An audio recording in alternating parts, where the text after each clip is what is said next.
अस्सलाम वालेकुम। मेरा नाम डॉक्टर राजा अली हसन है और मैं आज आपके साथ फालिज के मुतल्लिक बात करना चाह रहा हूँ। फालिज दिमाग की बीमारी है जिसके अंदर वो खून की नालियाँ जो दिल से ब्लड को खून को दिमाग के अंदर लेके जाती हैं, उन नालियों के अंदर बीमारी पैदा होने से फालिज होता है।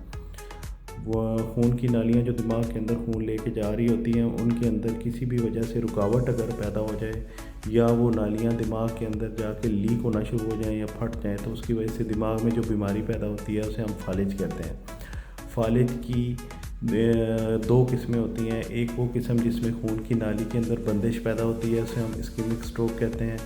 दूसरी किस्म जिसमें खून की नाली फट जाती है, 20% लोगों में होती है, उसे हम हेमरेजिक स्ट्रोक बोलते हैं। ज़्यादा ख़तरनाक हेमरेजिक स्ट्रोक होता है और 80% लोगों में इस्केमिक स्ट्रोक होता है, जिसके अंदर रिकवरी के बाद जिस्म के किसी हिस्से में कमज़ोरी बाकी रह जाती है, जो कि फ़िज़ियोथेरेपी और एक्सरसाइज वगैरह की जाती है तो उससे बेहतर ज़रूर हो जाती है, लेकिन मुकम्मल तौर पे ठीक नहीं होती।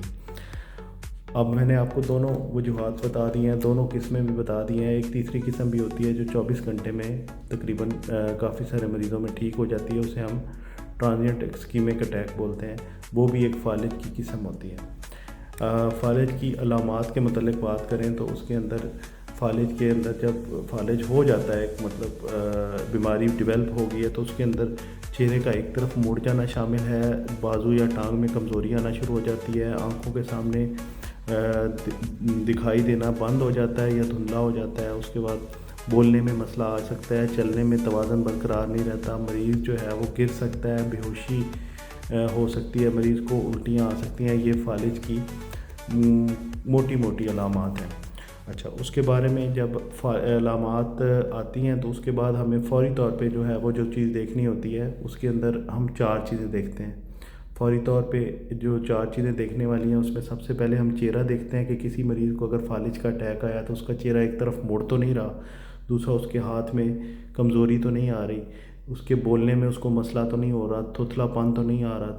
उसके बाद जो है वो जो आखिरी चीज़ होती है कि हमें फ़ौरी तौर पे टाइम ज़ाया किए बगैर मरीज़ को फ़ौरी तौर पे शिफ्ट करना होता है बड़े हॉस्पिटल में, किसी ऐसे हॉस्पिटल में जहाँ पे सीटी स्कैन, एमआरआई की सहूलत मौजूद हो और वहाँ पे स्पेशलिस्ट डॉक्टर मौजूद हों, जो न्यूरो सर्जन और न्यूरोलॉजिस्ट अवेलेबल हों, मेडिकल स्पेशलिस्ट अवेलेबल हो।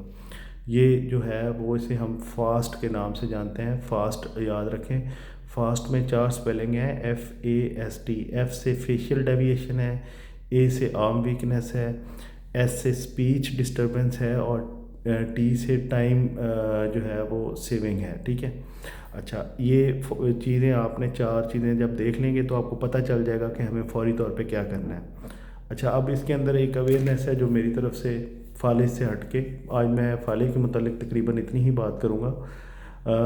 अगर हम अपने शुगर के अच्छे ट्रीटमेंट को लेके चलें, ब्लड प्रेशर को सही तरीके से मैनेजमेंट करें, डिसलिपिडीमिया जो कोलेस्ट्रॉल की बीमारी होती है उसको अच्छे तरीके से ट्रीटमेंट दी जाए, या दिल की कोई बीमारियां अगर चल रही हैं या खून में गाढ़ापन की कोई बीमारी चल रही है या कोई भी मेटाबॉलिक बीमारी चल रही है जिसमें शुगर, ब्लड प्रेशर, दिल की, गुर्दों की या खून की कोई जो है वो बीमारियां चल रही हैं, तो उसके अंदर प्रॉपर एक अपने फिजिशियन से इलाज करवाएं, प्रॉपर टेस्ट करवाएं, ताकि जो है वो इन बीमारियों को अच्छे तरीके से कंट्रोल किया जा सके। और प्रॉपर एक अपना खाने की रूटीन बनाएं, हेल्दी फूड खाएं और रूटीन से अपनी एक एक्सरसाइज का प्लान करें। सिगरेट नोशी, शराब नोशी से परहेज़ करें तो हमें जो है वो इन बीमारियों से हम बच सकते हैं और इसकी जो मुमकिन कॉम्प्लिकेशंस हैं उनसे भी बच सकते हैं। मज़ीद इंशाल्लाह ताला मैं दोबारा इसके ऊपर बात करूँगा।